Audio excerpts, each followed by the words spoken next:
Okay, before getting into the main purpose of this video, or main subject matter of this video, um, there was news today that the veteran journalist Peter Sissons has passed away at the age of 77. He was a long-standing contributor and presence on IETN, known for his distinct voice, very professional, and certainly one of the heavyweight journalists in modern British history, really. So that's sad news. I think what people liked about Sissons was he always was professional without being overly opinionated. I mean, he delivered the news, and he's sort of symbolic of an older time in British journalism of that, like less punditry and more just professionalism. More, this is the news, this is the delivery. A generation that included people like Sir Trevor MacDonald, Moira Stewart, and others like that. So, rest in peace, Peter Sissons. Um, I want to talk about discourse and politics, which isn't totally unrelated, but anyway, I was just watching Exchange Prime Minister's Questions. Dominic Raab, the Foreign Secretary, was standing in for Boris Johnson, and he was in exchange with Diane Abbott, Shadow Home Secretary. And the issue was about language in Parliament and consequences. Now, Diane Abbott's pitch was accusing the Tories of downplaying it and accusing the Foreign Secretary of downplaying it, even though he made it very clear that he condemned any sort of threats of violence against any members. And I have to say, leaving politics aside, I mean, talking purely in terms of performance, I think Rab was far more professional. I mean, Diane Abbott's was emotive, and there's nothing wrong with that in itself. But Rab was just answering the questions, and she was trying to imply that he wasn't. So I have to say, on that performance, Rab came out stronger for me. Although Diane Abbott was right to raise the issue of DWP cuts and its effect on people. But she also got into the trap that a lot of Labour women MPs do, which is frankly the feminist chip on the shoulder trap, as I will call it. And I know that's provocative, but that's just one aspect of all of this because I think that some of the most vocal people when it comes to abuse in Parliament are Labour feminists. And yet, if we look at the track record of some of the people who are doing the complaining, Diane Abbott, for example, um, has not exactly been squeaky clean when it comes to her commentary on racial issues. She's come out with some blatantly racist statements. Jess Phillips, she stands up, and really, I find it cringeworthy, absolutely immersed in self pity and talking about how awful it is and how sobering it is. But then this is the woman who said that she wouldn't knife Jeremy Corbyn in the back. She would knife him in the front. She said that in an interview to Owen Jones. So there is a good deal of hypocrisy from some of those who are doing the loudest complaining. Now, this is in the context of Boris Johnson saying, in a somewhat glib way, that it was humbug, that people were, as I understand, he was insinuating they were capitalising on opposition to what he called the surrender bill. Um, is the term surrender bill inflammatory? I would say to some extent it is because it implies that Remain MPs are traitors. Okay, that's inflammatory in the current climate. But what all of this gets into, I mean, he was accused basically of downplaying concerns that members have about threats, and he has somewhat apologised since then for the way he phrased it. Um, I think threats are real, and it isn't only about what happened to Joe Cox, terrible as that was. There have been parliamentary constituency offices vandalised.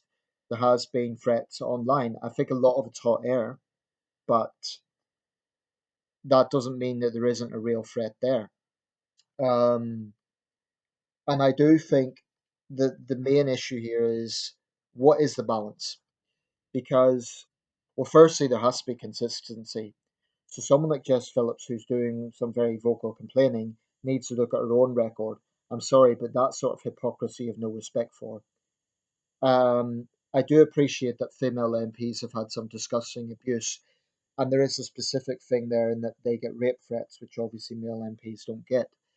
But you cannot, glibly talk about violence and then complain about others talking about violence.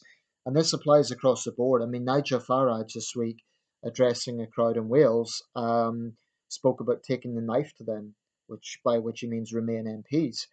And yet, this is the man who was, really vocal about Joe Brand's joke, which received lots of complaints at the BBC. For the record, I thought Joe Brand's joke about throwing acid at Brexit Party members was disgusting. But we're seeing an issue here, aren't we? A lack of consistency. You know, people on one side accuse the other side of being extremists and promoting violence, but then when the tide is turned on them, they say, "Oh, it's an overreaction. It doesn't mean that." Like Farage doesn't literally mean knife them. Well, I'm sure Joe Brand didn't literally mean she wanted to throw acid at people because she knows she would get arrested if she did. But that doesn't mean it was any less disgusting and inflammatory. So there simply has to be consistency. Nigel Farage is very, very popular with his base. You just need to look at his LBC broadcast to see that. So he is in a position of power and influence. And he may say, oh, it's just a figure of speech. Or, he may dismiss it, and his supporters may say it doesn't warrant a police investigation. I don't think it does, but I don't think he can really complain, about that being an overreaction when he, on LBC, has called out Remainers for saying similar things. You can't have it both ways. Um, and that also applies to Remain MPs. You know, when they casually call the Prime Minister a Nazi and a fascist, that's inflammatory. Throwing words like that around.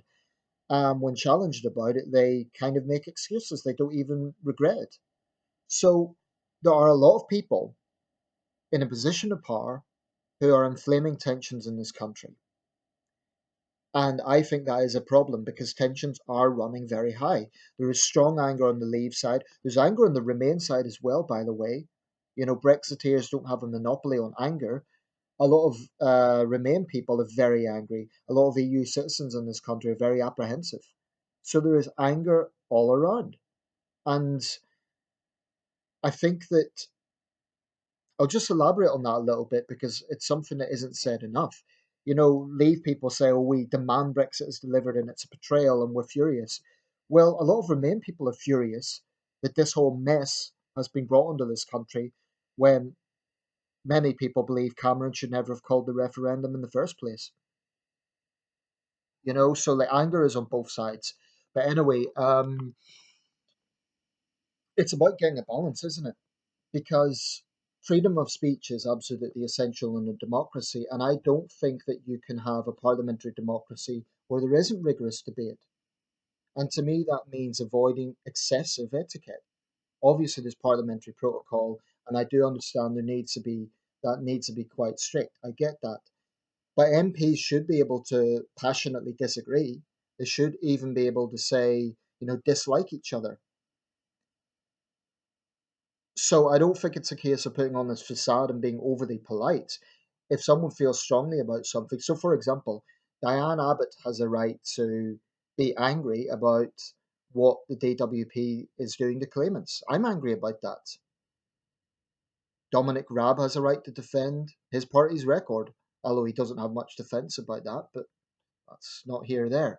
My point is, there has to be space for passionate disagreement. That's the whole point of debating. It's an essence of democracy.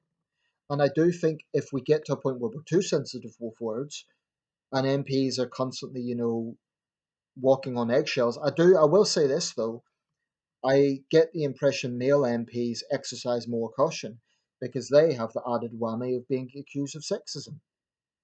And frankly, there are too many women MPs who will use the sexism card whenever they're disagreeing with someone. Oh, well, he's patronising me, it must be sexism. And yet you can't have it both ways because if a man is trying to be sensitive with his words, oh well, then he's talking down to me as a woman.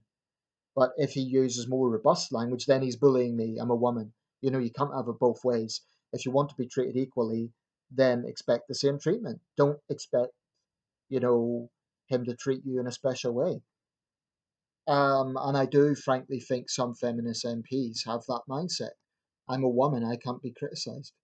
You know, get over yourselves. I think the public doesn't respond well when MPs complain too much. They're paid a pretty comfortable amount of money to do this job representing people in Parliament. But having said that, I don't think threats should be taken lightly. Threats, there's a world of difference between an insult and a threat. And I do think that, you know, anyone making rape threats against female MPs, that is absolutely disgusting.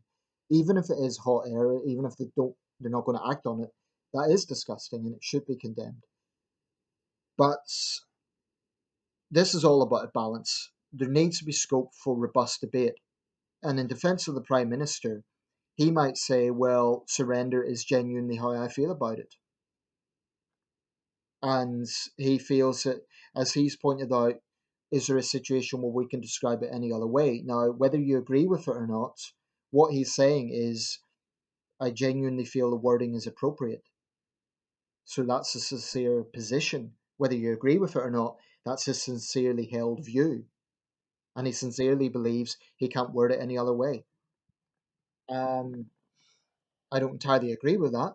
And I would say, like the likes of Dominic Cummings, to just dismiss MPs' concerns as he did, or will deliver Brexit, it almost sounds like blackmail. Like, deliver Brexit and you won't get threatened. You know, what he should have said was, your responsibility is to deliver Brexit, but of course I condemn violence. And his attitude to the Labour MP who's visibly unhappy about that, Cummings just seemed smug and dismissive. Well, rather callous and dismissive. I personally find him a very shady character, but that's just my opinion. So anyway, there needs to be ground for MPs to robustly discuss issues, including even disliking each other, including using language that, you know, is not overly polite. And it needs to be give and take. Women MPs can't always hide behind the sexism card. Like, oh, he's interrupting me, he's talking over me. Forget the fact he's a man and just consider him a political opponent. Okay? I do take a very dim view of anyone who uses their gender or race as a kind of cover. I really don't respect that.